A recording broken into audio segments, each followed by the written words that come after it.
Grandes temas de la antropología filosófica. El panorama de crisis de identidad que hemos descrito anteriormente y que fue el signo más característico de toda la cultura occidental durante la primera mitad del siglo XX, animó a plantear una reflexión profunda sobre el ser humano. A continuación vamos a presentar los temas más importantes que aborda esta nueva disciplina y las posiciones más destacadas que han adoptado los filósofos en torno a ello. La libertad y las responsabilidades humanas.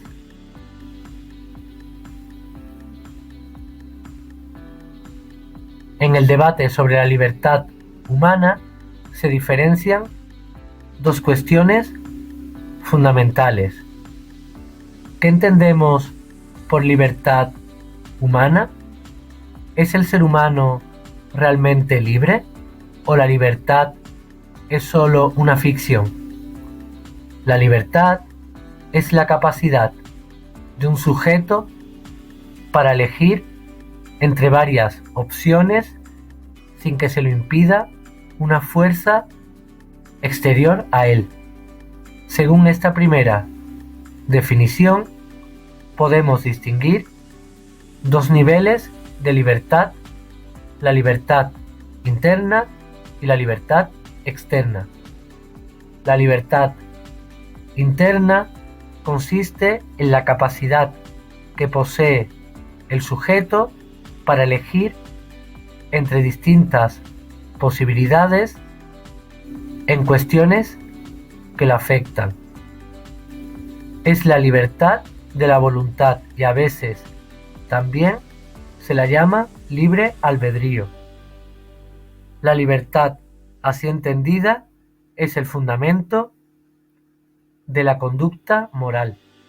La libertad externa consiste en la ausencia de trabas externas que impidan actuar.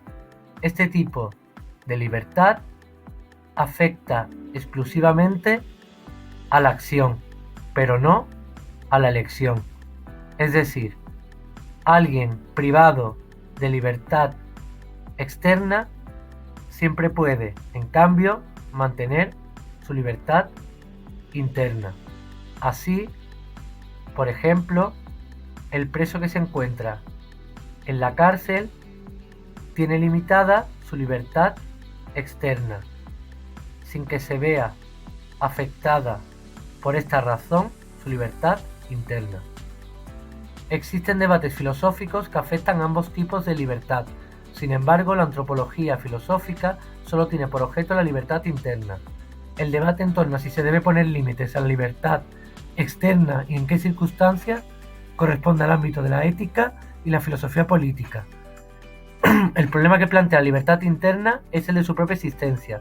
En este sentido, las posiciones se dividen entre los deterministas, que niegan la existencia real de la libertad humana, y los indeterministas, que por el contrario afirman que el ser humano es libre. Los deterministas, por un lado, sostienen que nuestras acciones no podían haber sido distintas a como fueron y que la supuesta libertad humana es solo una apariencia que encuentra su fundamento en nuestro desconocimiento de las causas que determinan una acción. Los indeterministas, por otro lado, acusan a los deterministas de confundir factores determinantes con factores condicionantes. Nuestras acciones se encuentran condicionadas por múltiples factores, como pueden ser nuestro temperamento, la educación, las posibilidades económicas, etc. Estos factores orientan la acción en una determinada dirección, pero no impiden que el sujeto decida actuar en una dirección diferente. Entre las posiciones indeterministas más radicales cabe destacar la del existencialismo. Este defiende que cada persona al nacer llega a un mundo equipado únicamente con su libertad.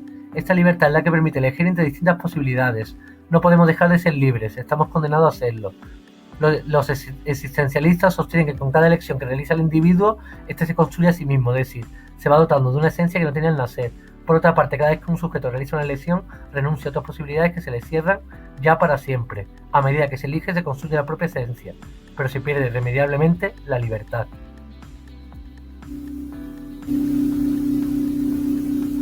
La libertad humana tiene su contrapartida en la responsabilidad. Si somos libres para elegir hacer o no hacer algo, seremos responsables de aquello que hagamos o dejemos de hacer. La responsabilidad es la obligación de hacernos cargo de las consecuencias que se deriven de nuestras acciones o de la ausencia de ellas. Los deterministas, al negar la libertad del ser humano, no pueden imputarle una responsabilidad por lo que éste hace. Del mismo modo que si una casa se derrumba y mata a sus ocupantes, a nadie se le ocurriría responsabilizar a la casa de lo ocurrido. Así tampoco el ser humano es responsable de lo que hace. Los indeterministas, en cambio, sí pueden imputar responsabilidad al ser humano por las acciones llevadas a cabo, puesto que lo consideran un agente libre. El problema de los indeterministas surge cuando tienen que precisar de qué es responsable quien actúa libremente. Además de sujetos libres, somos también seres racionales y, por tanto, cuando actuamos debemos prever las consecuencias de nuestras acciones. Pero es cierto que a veces resultan imprevisibles. Parece claro que somos responsables de las consecuencias previstas de nuestras acciones, pero ¿qué ocurre con las imprevistas?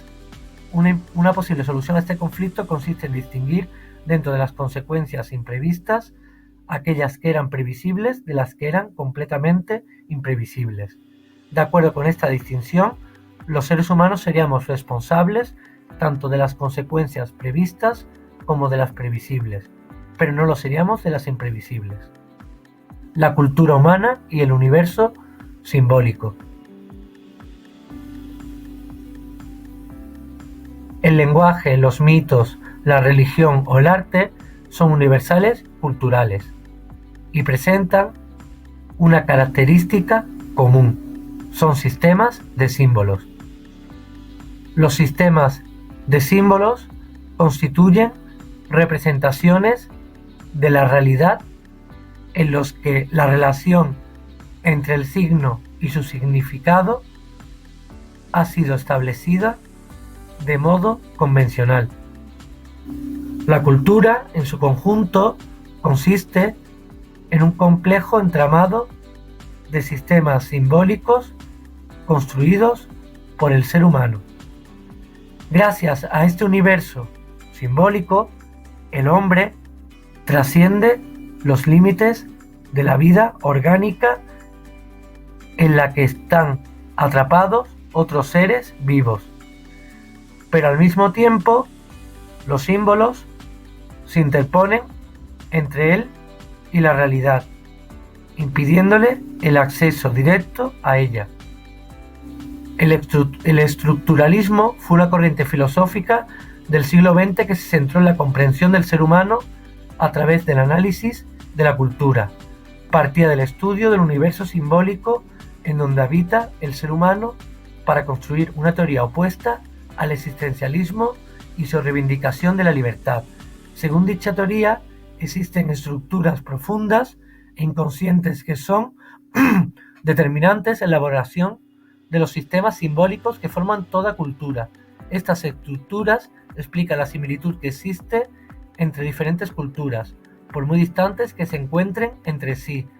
Los estructuralistas buscan rasgos comunes en los distintos idiomas, religiones, manifestaciones artísticas o formas de parentesco de grupos humanos que nunca han entrado en contacto. Para ellos, esto es una prueba de que la construcción de esos símbolos y de las leyes que lo regulan no son fruto de la iniciativa libre de los individuos, sino que son distintas manifestaciones de una misma estructura que se repite y permanece inalterable en cada sociedad humana. De este modo se diluye, desaparece el individuo dueño de su libertad y su destino. Para los estructuralistas, el ser humano, tal como lo describen los existencialistas, es una ficción. Ahora el protagonismo en la explicación de la realidad humana lo tienen esas estructuras inconscientes y omnipresentes que acaban generando la realidad social y cultural en la que se insertan los individuos. Las conductas individuales en contra de las apariencias no son fruto de decisiones libres, sino que se ajustan a unos patrones establecidos por esas mismas estructuras inconscientes, la relación entre la mente y el cerebro. El debate sobre la relación entre cuerpo y alma sigue vigente hoy día, aunque ahora se plantean términos de la relación entre la mente y el cerebro. El cerebro es el órgano central de nuestro sistema nervioso y la mente es una entidad abstracta donde reside el pensamiento y la conciencia. Esta última se concibe como la idea que la propia mente posee de sí misma. La neurofisiología nos enseña que la incidencia sobre determinadas áreas del cerebro provoca efectos en la capacidad de pensar. Por tanto, parece incuestionable que existe una conexión entre mente y cerebro, aunque esta certeza abra algunos interrogantes fundamentales. ¿Son los procesos mentales y los procesos cerebrales lo mismo? Si lo son, ¿cómo producen los procesos cerebrales el pensamiento? Si por el contrario, la mente y el cerebro son realidades distintas, ¿cómo interactúan entre sí? En el siguiente esquema podemos ver una síntesis de las principales respuestas. Principales teorías sobre el dualismo mente-cerebro. Dualismo: Platón, Aristóteles, René Descartes y Tomás de Aquino. El ser humano es un compuesto de dos tipos de realidad, una material y otra inmaterial. Dependiendo de los distintos autores y de la época, la parte material es el cuerpo o el cerebro y la parte inmaterial el alma o la mente. Su dificultad principal es explicar cómo se relaciona la parte material y la inmaterial. Monismo: Gilbert Ryle, David Armstrong y Paul Churchland. Es materialista, niega la existencia de un componente inmaterial en el ser humano. La mente no es una realidad distinta del cerebro. Los fenómenos mentales pueden ser explicados en términos fisiológicos o biológicos. Funcionalismo: Hilary Putnam y Jerry Fodor. Concibe la mente como el conjunto de estados mentales de un sujeto. Estos, a su vez, son concebidos como estados funcionales. Los estados funcionales se caracterizan por tener una causa y generar un efecto. Estados mentales como la alegría o el dolor son producidos por causas determinadas y generan reacciones concretas. El funcionalista no se pronuncia sobre si las causas y las reacciones asociadas a los estados mentales son exclusivamente físicas o no. Por lo tanto, rehúye el debate sobre si la mente es una realidad inmaterial o no. Emergentismo: Karl Popper, Mario Burns y John Searle. Los estados mentales están causados por estados cerebrales, pero no pueden reducirse a esto. La mente es concebida como un producto evolutivo que emerge a partir de la actividad del cerebro. Sin cerebro no habría mente. Existe una versión de esta teoría que es materialista y otra que afirma que la mente, una vez que emerge, se convierte en una realidad inmaterial, autónoma e independiente del cerebro. El concepto de persona. Uno de los términos que habitualmente se emplean para referirse al ser humano es persona. Pero, ¿qué se quiere decir cuando se afirma que alguien es una persona? Aunque no es fácil encontrar una definición de este concepto, sí podemos señalar algunos de sus rasgos más significativos. La dignidad. La persona posee un valor incalculable y debe ser tratada con el máximo respeto. Una persona no debe ser tratada como medio para conseguir un fin que le sea ajeno. La libertad es el valor fundamental de la persona. No se trata solo de la ausencia de ataduras, sino también de la elección que nos conduce a construir nuestra propia personalidad. La historicidad.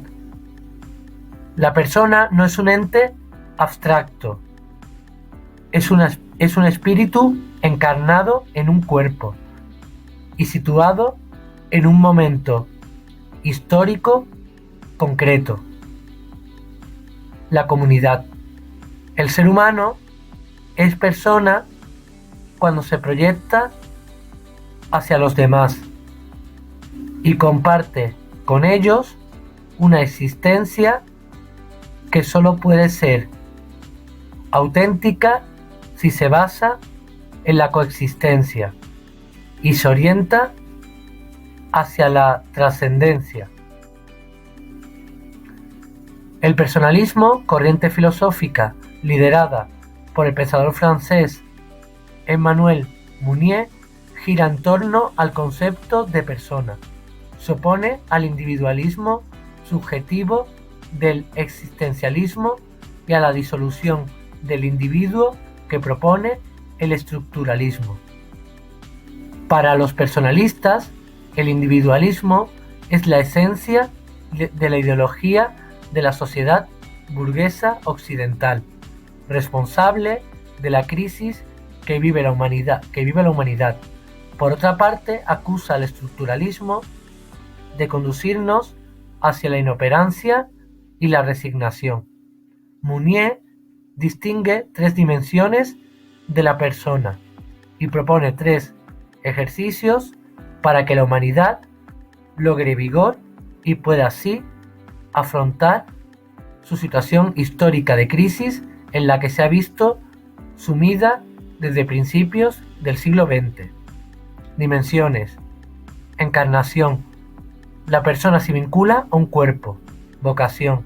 La persona se orienta hacia la trascendencia. Comunión. La persona se une a otras personas. Ejercicios. Compromiso. Adhesión a su obra aceptando su propia encarnación. Meditación.